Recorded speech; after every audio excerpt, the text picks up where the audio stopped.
Just housekeeping item. We still have forms in the back. If you wouldn't mind filling them out, you can take them home, bring them back next week or whatever about who you would like to see speak at our meeting so that we can get an idea of what everybody is interested in or not interested in or whatever. So please, on your way out or whatever, grab one of those forms and fill it out. So. Our speaker today, this is a very distinct honor to introduce this lady. I was sitting in my house one afternoon and knock on the door, open the door, and this young lady was staring me in the face. She introduced herself and said, "I'm running for state legislature." And I said, "Oh, really?" So we talked for a minute. She's one of the only candidates that's ever done that. In my knowledge, nobody's ever knocked on my door and said, here's who I am and here's what I'm about. She won the election, thank God. She's been in the State House of Representatives, the Pennsylvania State House, since 2020.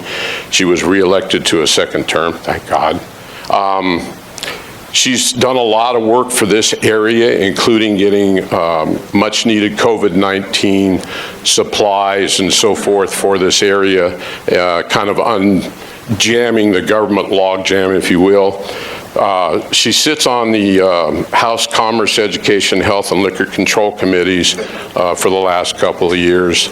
I think you'll find her very engaging. I think she's got a lot to say to this group, especially as it concerns us aging young men.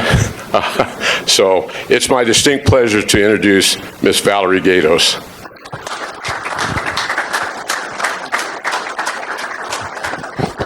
Thank you very much. He thinks the bulk of the problem is the demand is so shallow, and that causes there's more demand than they had supply, and that's causing the price to go up at the mere 50 cents that are going to help us. But, 50 cents off a gallon of gas, I think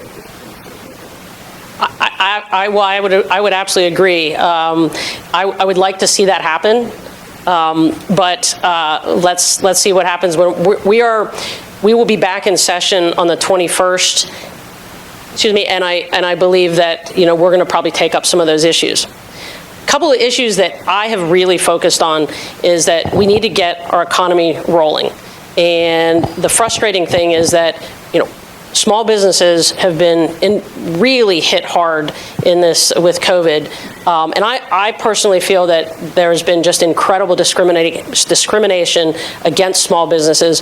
One of the initiatives that I've been pushing for is to allow people in Pennsylvania to have what's called association health plans. And when the Affordable Care Act came out, it actually forbids small businesses to pool. You used to be able to go to your Chamber of Commerce, or if, let's say, you are a life science company, or you are veterinarians, you can pool as a group.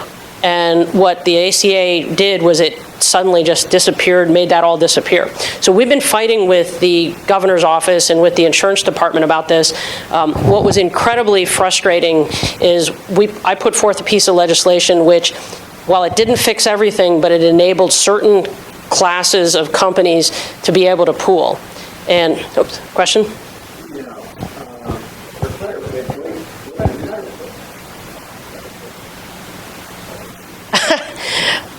All right. Well, go ahead. Why don't just...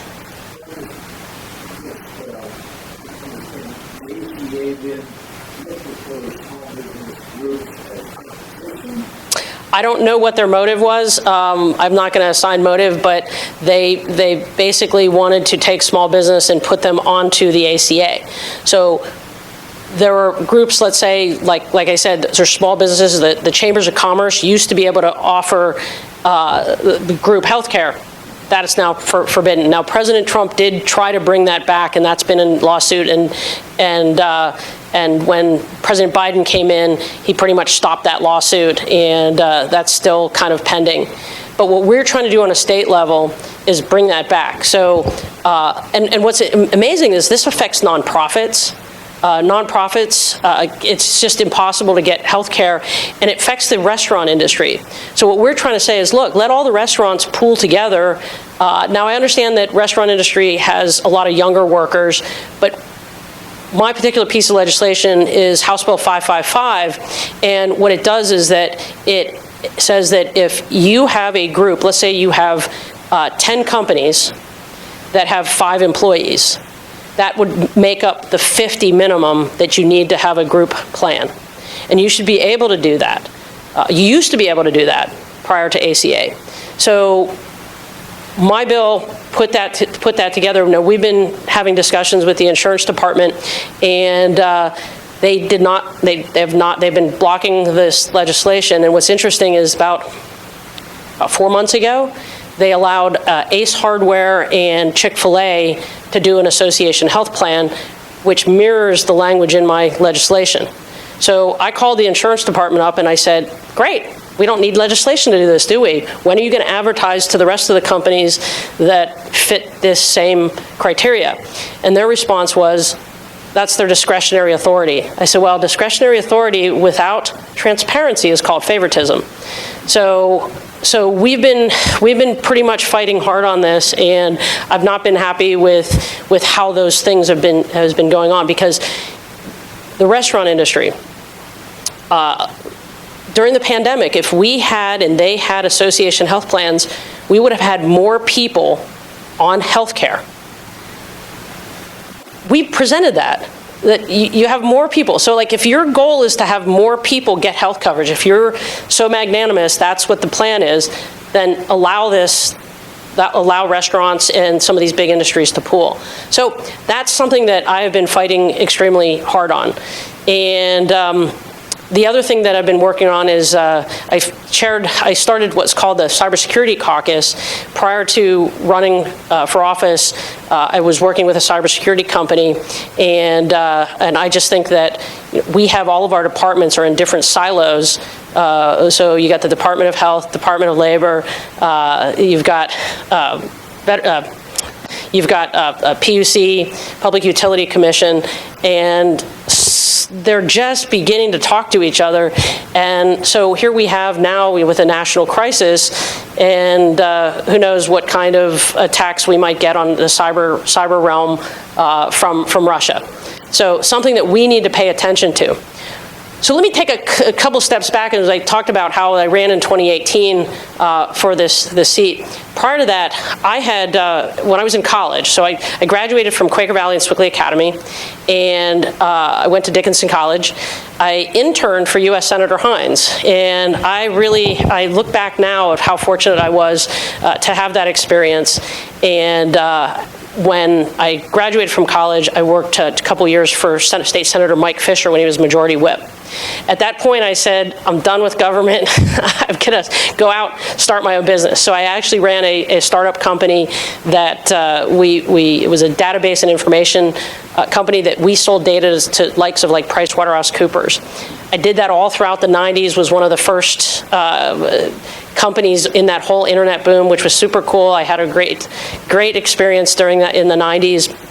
I started investing in small startup companies, invested in a company that sold to Intel, and that was a great experience for me. Unfortunately, in 2002, my husband passed away from cancer, and I ended up running some things, running his business, doing a bunch of things, and bought and sold a lot of businesses. So I have a lot of business experience, which I believe brings a lot to the table when trying to help run Harrisburg. So I think that's one of the things that's very frustrating to see, that this government or this governor is spending so much money in this budget, just increasing our budget by several billions of dollars. I kind of expect government to live within their means, just like they expect us to live within our means. Question? That's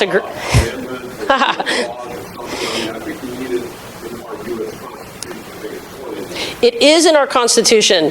This is the thing that stunned me coming into the legislature, that they say, I said, well, don't we have a balanced budget amendment? Yes, it is in our state constitution that we are required to have a balanced budget. But they said, oh, no. It is a balanced budget, except for the supplementals. I wish I could live my life like that. I just, like, oh yeah, right, you know, I live within my means except for, like, you know, the new car I bought. I mean, like, that's what's really stunning. So a number of us are really trying to push for that. I mean, it is a violation of our Constitution, but the way that they bring it out there by saying, oh, it's a supplementals, they get away with that.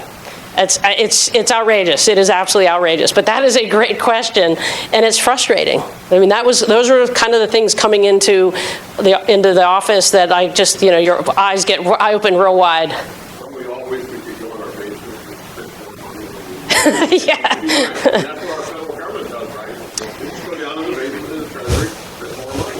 No wonder we have it. Yes. So. Economics 101.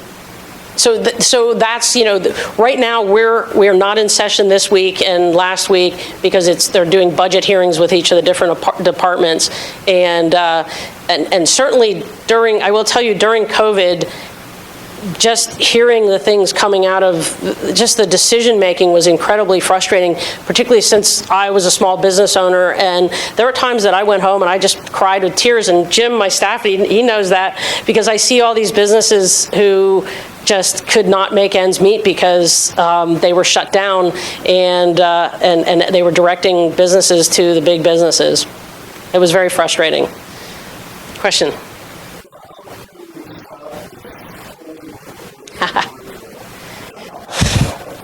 So my colleague Jason Ortite, Representative Jason Ortite, that's in his district, and he has been very much on that. I mean, we have written letters. We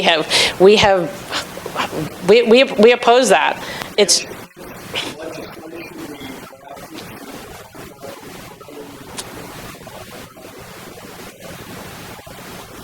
Sure, then it's got to pass through the governor's office. This governor has the highest number of vetoes of any governor of the history of Pennsylvania. He vetoes everything. And we don't have a majority to override that veto, because you need not just a simple majority, you need a larger number of folks to do that, and we just don't have that. That's why this was very frustrating during COVID.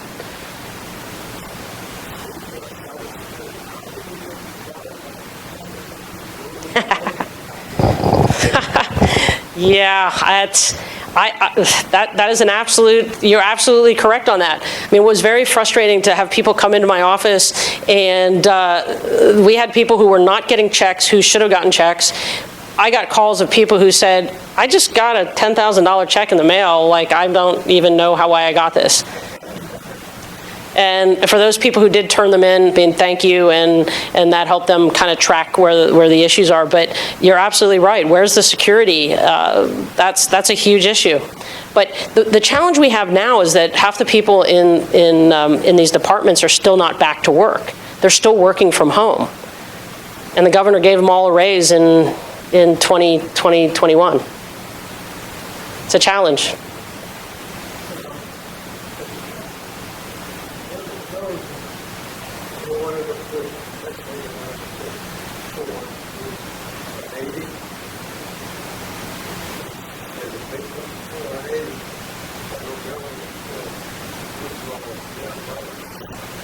Well, there's a different, and Jim probably can answer this question maybe better.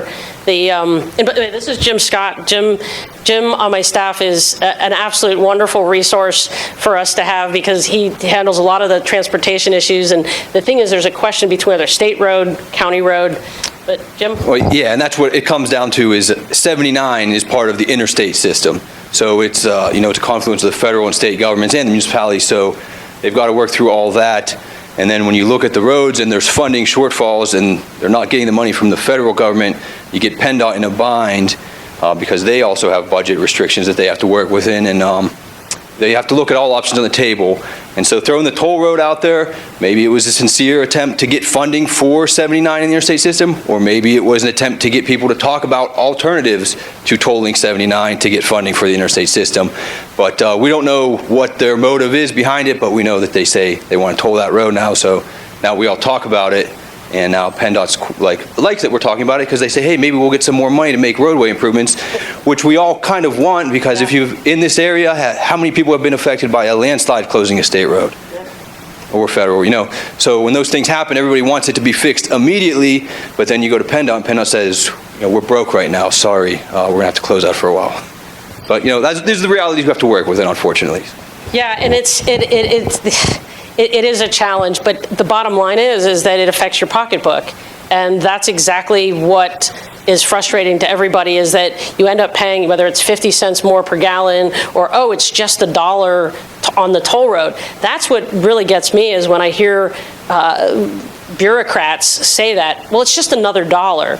Or, gee, it's another form. And I said, are you kidding me? They said, you may think that putting another task on a small business is just like another $1 in another form.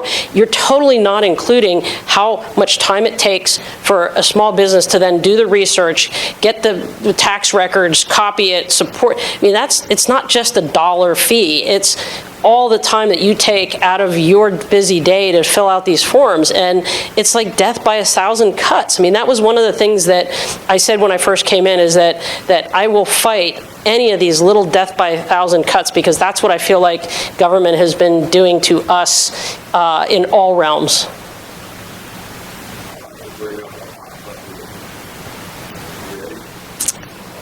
Go for it. Yes.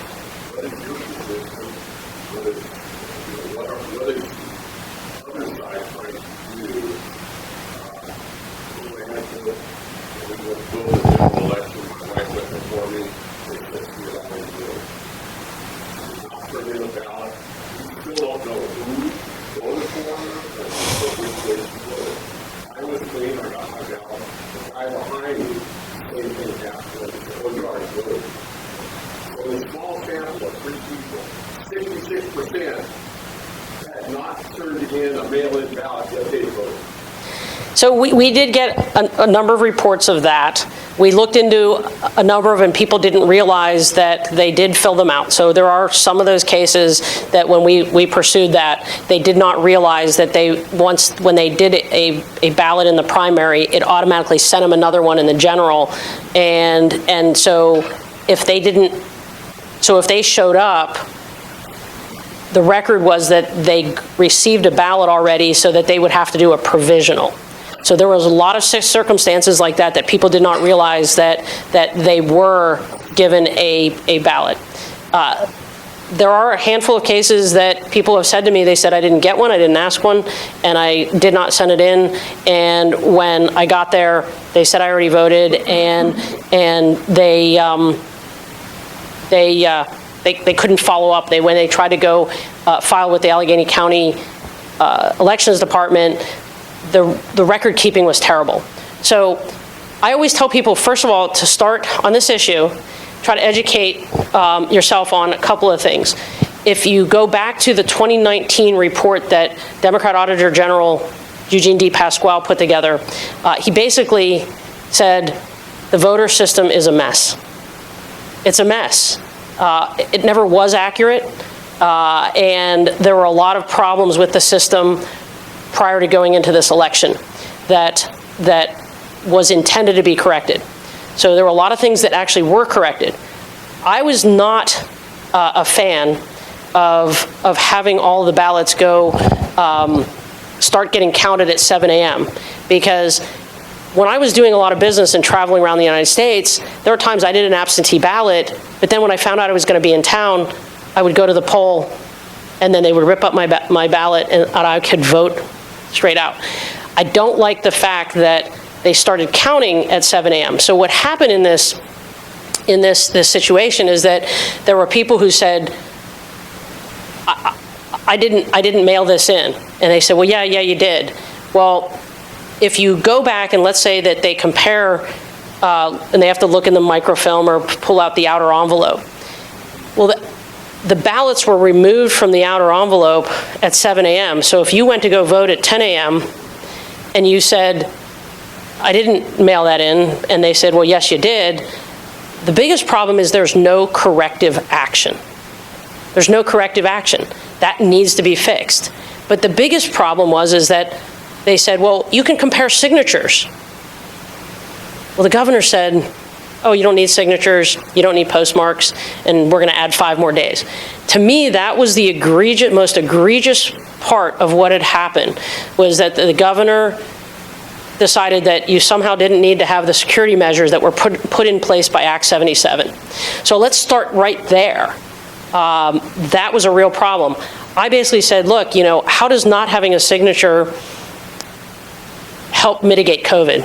I still am trying to figure that out. But that needs to be corrected. Or excuse me, not need to be, the opening of the ballot at 7 a.m., I'm just not a favor of that because there's no corrective action. So if you can figure out how we can correct that so that people can come in and vote, I'm all for it. Now, House Bill 1800, which we put out this year, and the governor did veto it, it actually had expanded voting for handicap. So if you want to drive up, you can have someone come out and come to your car and be able to vote. You can still vote in person, but you don't have to get out of your car. Governor vetoed that. There were a lot of things in this piece of legislation that were really good. Governor vetoed it. So we are where we are with Act 77. I don't think it's horrible because it's okay to expand it into mail-in votes, but there needs to be the security measures in place, and that needs to be fixed. Exactly.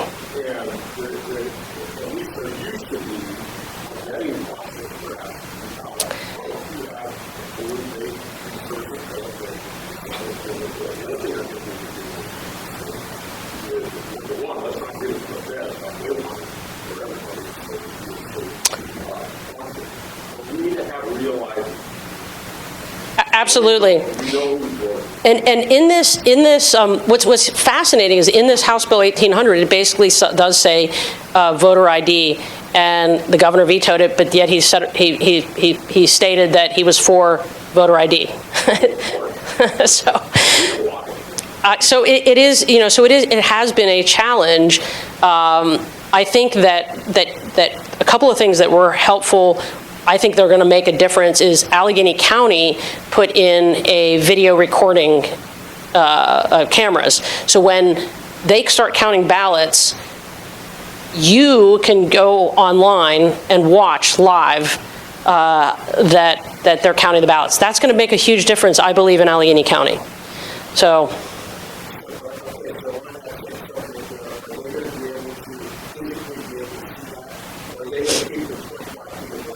No, the cameras in Allegheny County are, yeah, I mean, they will be there, but the cameras will be there. So not only will the people who are in the room be able to be close, the cameras are going to be close. Whereas before, those cameras in some of those places were way too far away to actually see the ballots.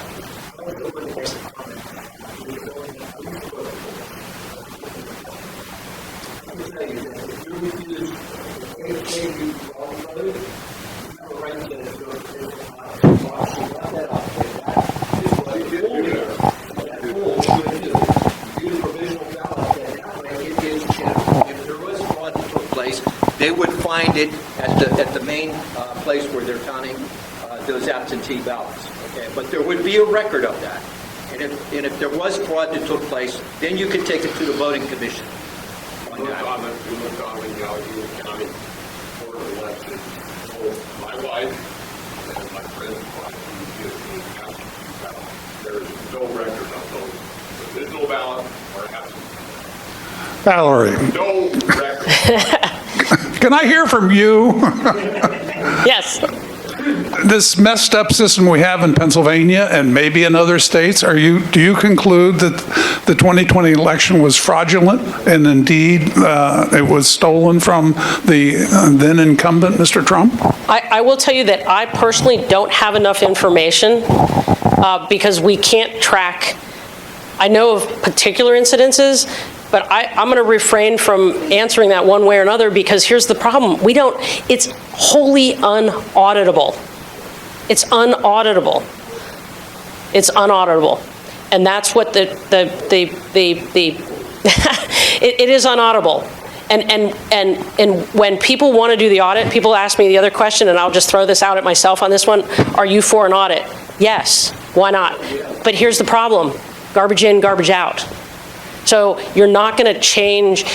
Go back to this Eugene D. Pasquale's report. I'm telling you, read that report and you will see that the biggest problem is lack of consistency from district to district. So I can only tell you about my House 44 district, what occurred in that district, what do I believe, what happened. The biggest problem that I saw in my district was that the Allegheny County circulated 28,000 incorrect ballots. Incorrect. My own neighbor had a ballot that did not have me on the ballot. It had somebody else from another district.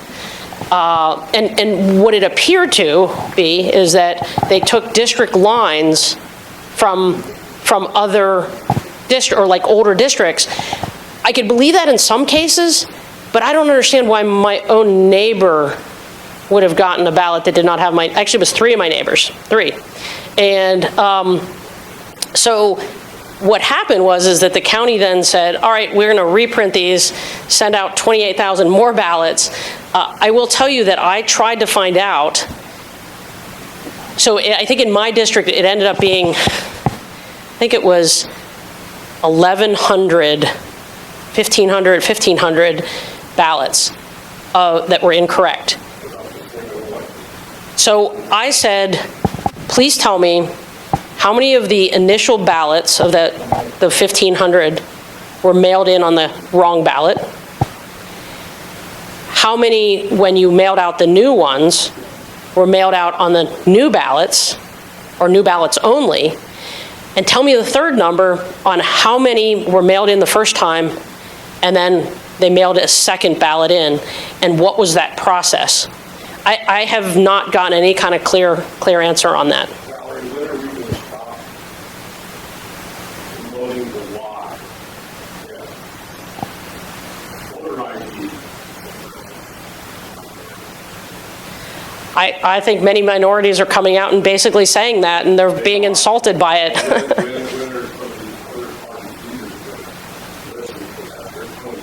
I wish I would know the answer to that question. It's simple. If you can't get to the poll, and I understand there are people the absentee ballot system for all the years it's been in place has worked very well. But you have to be vetted. You have to have a legitimate reason. Otherwise, you have to find the poll and you voted. And now we've extended it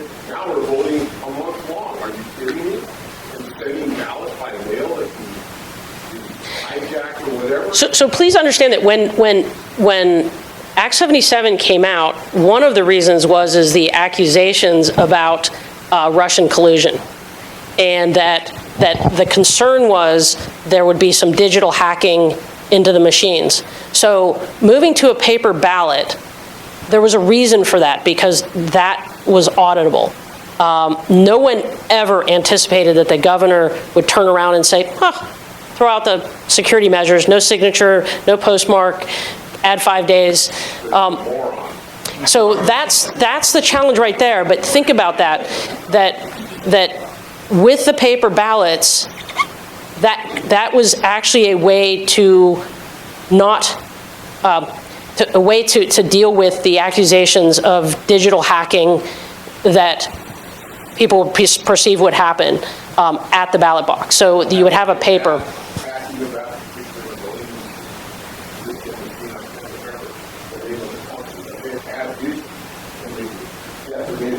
They've had issues with those machines in other elections. So digital hacking has gone on. So people ask me, they say, what is your solution? My solution is that we need to encourage as many people to go to the ballot box in person as possible. That's the way to do it. That's not going to solve 100% of the problem. And a real ID. And a real ID. Let me ask, I'll follow up on that. My personal opinion is we need to go back to same-day voting only and absentee ballots, because my wife for 40 years worked at the polls and is very comfortable with what went on, and went on in the recent election was a disaster. And so I don't know what your opinion is, but I would restrict it to same-day voting, as the gentleman says, present a photo ID, and then if you can't get to the polls, in the past you sent in to get an absentee ballot, and I would like to expand it where you don't have to get an excuse. Just when you send it in, you sign for it, and then you get the ballot back. I just wondered if that's your position, your sort of the position you take. No extended voting. I mean, this idea of voting a month ahead of time, we know all kinds of things can happen and in that month. So I don't know what your position is. I agree with that position, and here's why. Because I think that information does come up about candidates that's new as we're vetting candidates, and I think that everybody should vote at the exact same time. I do.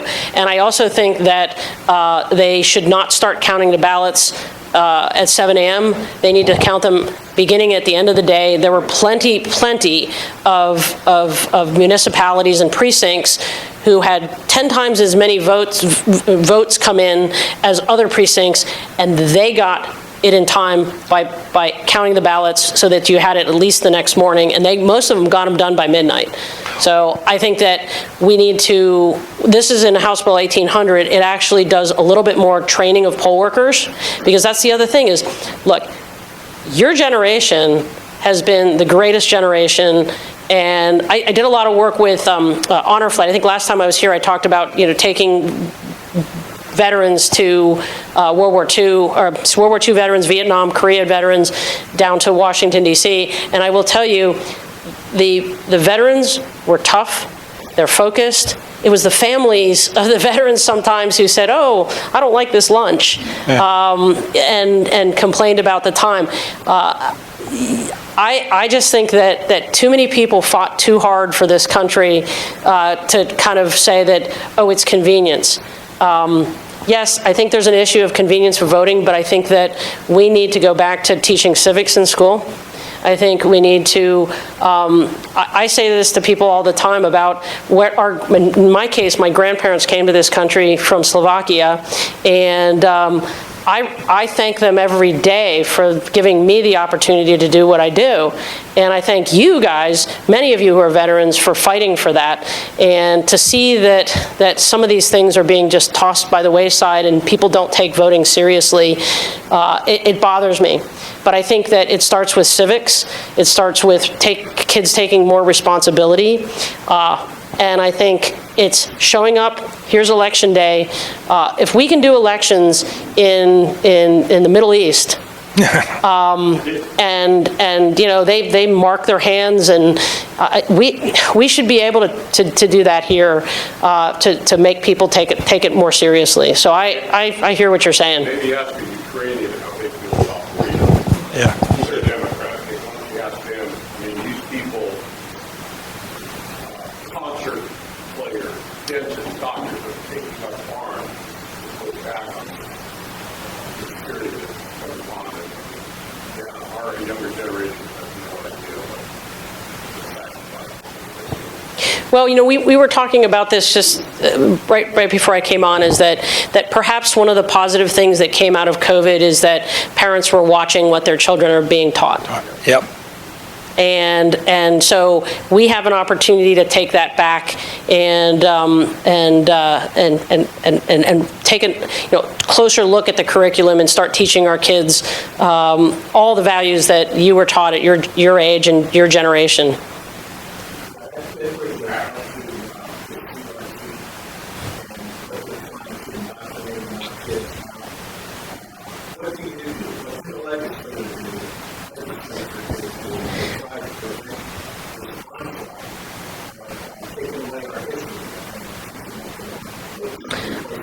Yeah, well, you know, so the term CRT, there's a lot of controversy about this. They say, well, you know, CRT is not taught in schools.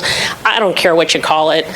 You shouldn't make kids feel badly for their relatives, their parents, I mean, that's my parents taught me when I went to school is everybody's different. Everybody has different opportunities. We're all not the same. And you know what? You actually don't know what other hardships somebody else is dealing with, and you should treat people with respect. And I think that's what needs to be taught in schools is we need to teach meritocracy. You're good at what you do, you learn to be better. I mean, my parents always said, you know what, you can be just a little bit better. And I think those are the kind of values that we need to be teaching in the schools, not telling people that they are disadvantaged. My parents taught me, they said, look, life's unfair. Life's unfair. It just is. We're not all equal, but you know what? We have opportunities here in the United States that are not existent in anywhere else in the world. And sometimes it's frustrating for me to see that how we have a generation of people who, you know, think that the grass is always greener on the other side. And we need to stop that attitude and start teaching kids to focus on doing things, doing them well, and not worrying about what other people do or do not have. That's what made our nation great. Yeah.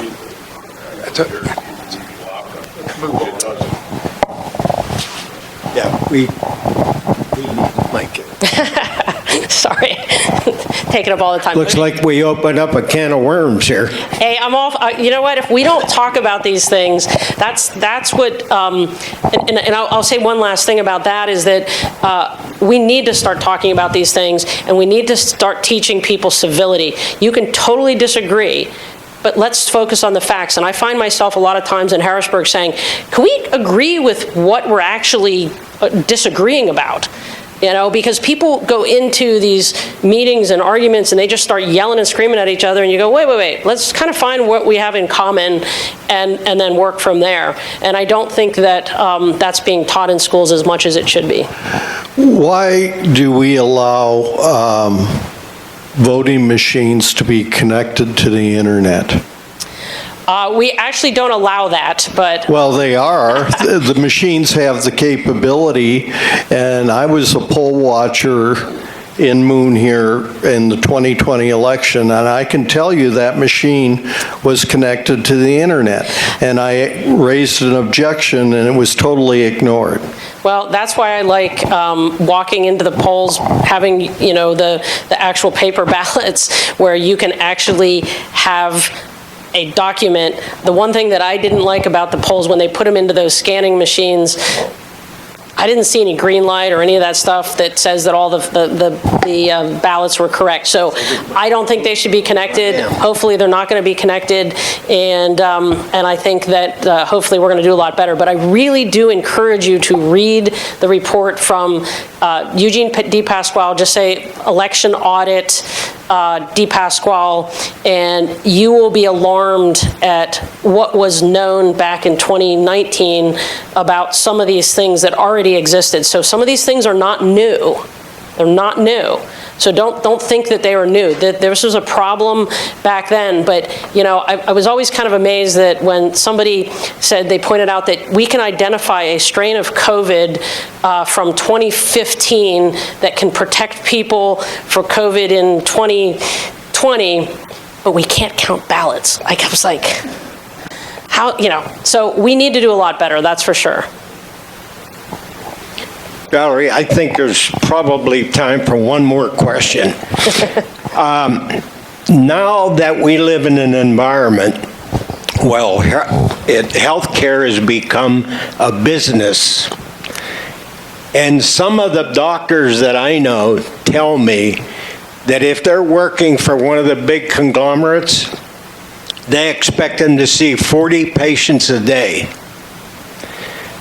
There are some of the conglomerates in some of the other states that want legislation that says that physician's assistants and nurse practitioners do not have to work under the direction of a doctor.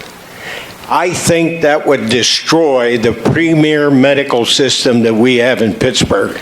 Is there any talk about that in Pennsylvania?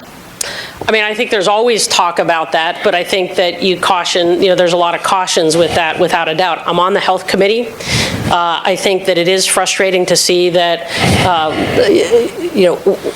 we have so many medical systems that are out there, and, we want to see wellness programs, not hospitals for sick people. We want to see wellness places. And I think that the more that we can focus on wellness, the better off we'll be. But that is a challenge right now, is that everyone's kind of fighting to get their independence on that, and that's a challenge. Actually, my opinion is when you own the healthcare system, the insurance company, and the health provider, you're looking for a disaster. That should have never happened in the first place. So you're absolutely right. So the whole standoff that occurred in 2018, 2019 between Highmark and UPMC, the way I always explained it to people is that UPMC was a medical system that became an insurer, and Highmark was an insurer that became a medical system. The fact is that, as you pointed out, that's a conflict of interest, and that should have never occurred in the first place, because there is a conflict of interest. When that whole thing was going on, and I had meetings with both Highmark and UPMC, and I said, look, if you guys don't figure this out, the only answer is going to be we're going to break up both of you. So they did figure it out, but it's still an issue, because if you're a doctor, if you're an independent doctor and you own an MRI machine, you can't go and refer your patients to your own MRI company. So why is that allowed on a higher level?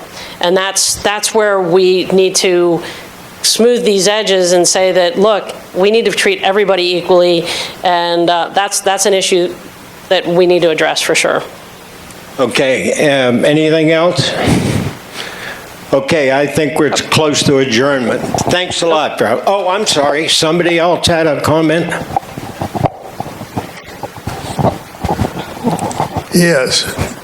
Allegheny County does not keep records of who is still able to vote.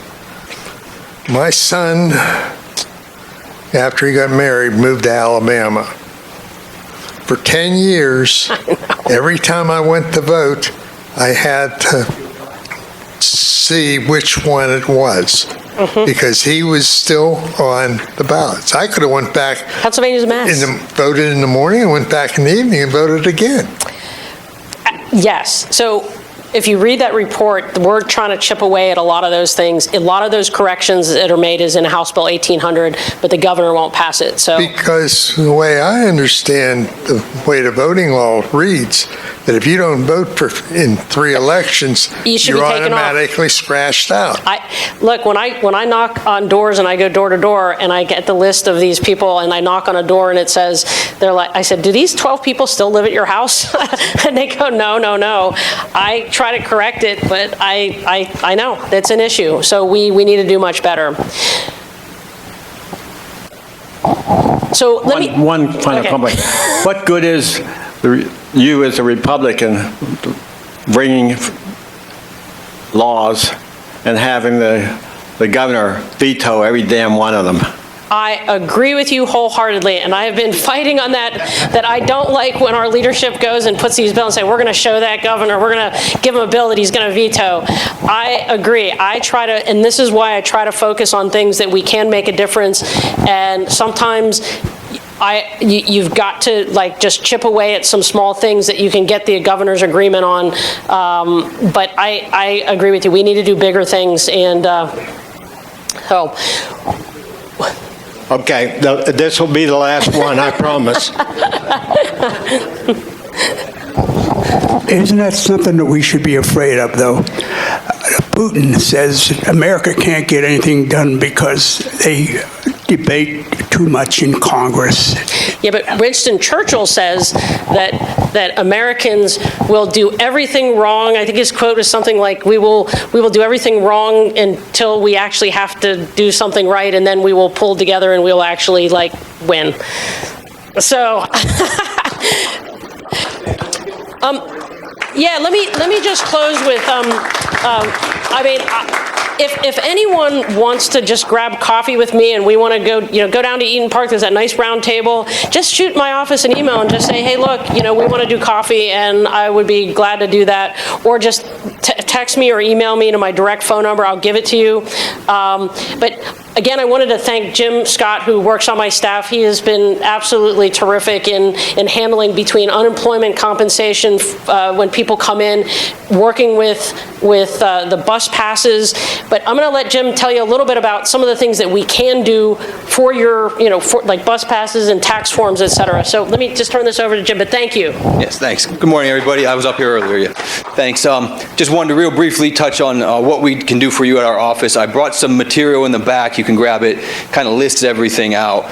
But essentially, Pennsylvania state government has about 40 subdivisions that monitor and can issue licensing and so forth for all kinds of things in the state of Pennsylvania.